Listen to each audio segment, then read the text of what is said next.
नमस्कार, आप देख रहे हैं नेक्स्ट 9 न्यूज नेशन और आपके साथ मैं हूं क्रांति सिंह। हमारे खास कार्यक्रम वैश्विक हिंदुस्तान में आपका स्वागत है। चीन की चाल से हर कोई वाकिफ है। कभी चीन लाचार देशों पर निशाना साधकर उन्हें अपने कब्जे में करने की कोशिश करता है, तो कभी कर्ज जाल का मायाजाल फैलाता है। और अब चीन एक और नई चाल अपनाकर एक तीर से दो निशाने साधने की कोशिश करता दिख रहा है। चीन की ये नई चाल क्या है और तीर के इन दो निशानों में से एक भारत कैसे बना? चीन अब किसे मोहरा बनाकर भारत पर निशाना साधने की कोशिश में जुट गया है? जानने के लिए देखिए हमारी एक खास रिपोर्ट। चीन की नई चालबाजी तिब्बतियों पर भारी। 17,000 से ज्यादा तिब्बतियों को विस्थापित करेगा चीन। जीवन शैली में सुधार और पर्यावरण सुरक्षा का चीन दे रहा हवाला। तिब्बत के सहारे चीन साध रहा भारत पर निशाना। चीन के जाल से तिब्बत को बाहर निकालेगा भारत। तिब्बतियों का स्थानांतरित क्या रोक पाएगा भारत? भारत के ऊपर चालबाजी के पैंतरे अपनाना चीन कभी नहीं भूलता। यही वजह है कि भारत के साथ अब चीन के संबंध सुधरने के बजाय और बिगड़ते जा रहे हैं। बार बार अपनी कोशिशों में नाकाम होने के बाद एक बार फिर चीन अपनी नई चालबाजी का पैंतरा लेकर भारत के सामने खड़ा हो गया है और इस बार मोहरा बनाया है तिब्बत को। पूरे मामले को समझेंगे, लेकिन उससे पहले भारत और तिब्बत के सामरिक संबंध को समझना बेहद जरूरी है।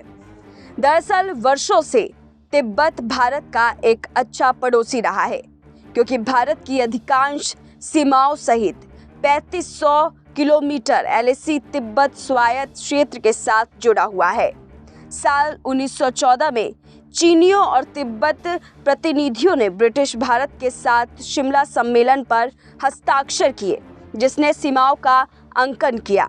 हालांकि साल 1950 में चीन द्वारा तिब्बत पर पूर्ण रूप से अधिकार करने के बाद चीन ने उस सम्मेलन और मैकमोहन रेखा को अस्वीकार कर दिया, जिसने दोनों देशों को विभाजित किया था। इसके अलावा 1994 में भारत ने चीन के साथ एक समझौते पर हस्ताक्षर किए, जिसमें तिब्बत को चीन के तिब्बत क्षेत्र के रूप में मान्यता देने पर सहमति हुई। साल 1959 में तिब्बती विद्रोह के बाद दलाई लामा और उनके कई अनुयायी भारत आ गए।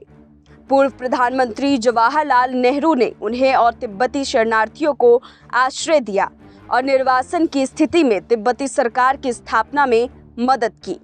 आधिकारिक भारतीय नीति ये है कि दलाई लामा एक आध्यात्मिक नेता है और भारत में 1 लाख से अधिक निर्वासितों के साथ तिब्बती समुदाय को किसी भी राजनीतिक गतिविधि का अधिकार नहीं है। अब यहाँ पर आप ये भी जान ले कि भारत और चीन के बढ़ते तनाव की स्थिति में भारत की तिब्बत नीति में बदलाव आया है।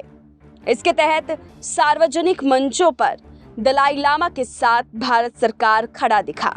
उदाहरण के लिए साल 2014 में भारत के प्रधानमंत्री ने भारत में निर्वासित तिब्बती सरकार के प्रमुख लोब्संग सांगे को अपने शपथ ग्रहण समारोह में आमंत्रित किया था। हाल ही में भारत के प्रधानमंत्री ने दलाई लामा को साल 2013 के बाद पहली बार सार्वजनिक स्वीकृति मिलने की शुभकामनाएं दी। भारत की तिब्बत नीति में बदलाव मुख्य रूप से प्रतीकात्मक पहलुओं पर केंद्रित है, लेकिन तिब्बत नीति के प्रति भारत के दृष्टिकोण से संबंधित कई चुनौतियां हैं और ये चुनौतियां चीन की वजह से उत्पन्न होती आई है। और यही वजह है कि चीन ने एक बार फिर तिब्बत को निशाना बनाया है।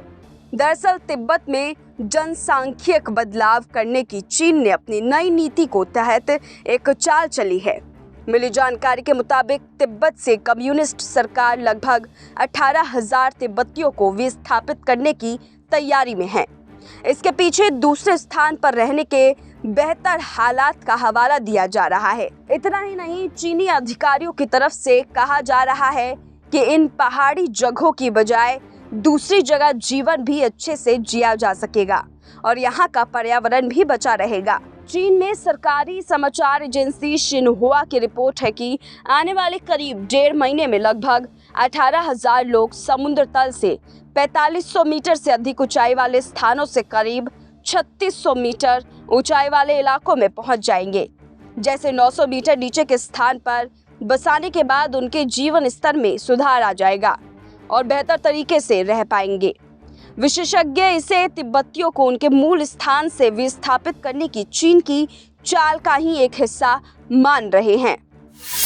आपको बता दें कि तिब्बती बौद्धों के रहन सहन के बारे में भली भांति जानते हुए भी बीजिंग ने पर्यावरण को बचाने के नाम पर एक नई पुनर्वास योजना का खाका खींचा है। इसी के अंतर्गत लगभग 18,000 तिब्बतियों को दक्षिण पश्चिमी सीमा पर नागकू शहर से ले जाकर कहीं दूर बसाए जाने की योजना है। चीन के एक वरिष्ठ अधिकारी वू वेई का कहना है कि नागकू में लोग मुश्किलों भरा जीवन जीने को मजबूर है। यहाँ का मौसम काफी दुरूह है और जमीन भी दूसरे इलाकों के मुकाबले कम उपजाऊ ही मानी जाती है। यहाँ पर्यावरण बिगड़ने से घास के मैदान भी बर्बाद होने लगे हैं। वो स्थापित किए जाने के इस कार्यक्रम को चीन सरकार की लोगों को ध्यान में रखने की सोच बताते हैं, जिसमें पर्यावरण संरक्षण और जीवन बेहतर तरीके से जीने को ध्यान में रखा गया है। माना जा रहा है कि आने वाले 8 साल में लगभग 100 तिब्बती कस्बों से 1,30,000 से ज्यादा लोगों को इस योजना के तहत स्थानांतरित किया जाएगा। तिब्बत के ऊपर चीन के इस जाल को काटने के लिए अगर भारत आगे आता है तो चीन हर बार की तरह दुम दबाते हुए भागता हुआ नजर आएगा। वैसे देखा जाए तो भारत और तिब्बत के रिश्ते ऐतिहासिक है। ऐसे में तो ये तय है कि भारत तिब्बतियों के स्थानांतरित वाले जाल को कुतरने के लिए बड़ी तैयारी कर रहा है। तो देखा आपने कि कैसे चीन अपनी चाल में तिब्बतियों को स्थानांतरित करने पर मजबूर कर रहा है, साथ ही इस राह से भारत पर भी निशाना साधने की कोशिश कर रहा है। अब भारत आने वाले समय में चीन के इस चाल का जवाब कैसे देगा, ये तो आने वाला समय ही बताएगा, लेकिन ये तय है कि हर बार की तरह इस बार भी चीन को मुंह की खानी पड़ेगी। फिलहाल हमारे आज के इस खास रिपोर्ट में बस इतना ही। आपको हमारा ये रिपोर्ट देख करके कैसा लगा, आप हमें कमेंट करके जरूर बताइएगा। और इसके अलावा वैश्विक के वो कौन से मुद्दे हैं जिससे आप अवगत होना चाहते हैं, जो शायद हम आपके सामने ना ला रहे हो, तो आप हमें कमेंट करके बता सकते हैं। फिलहाल ऐसी तमाम अपडेट्स के लिए देखते रहिए नेक्स्ट 9 न्यूज़ नेशन।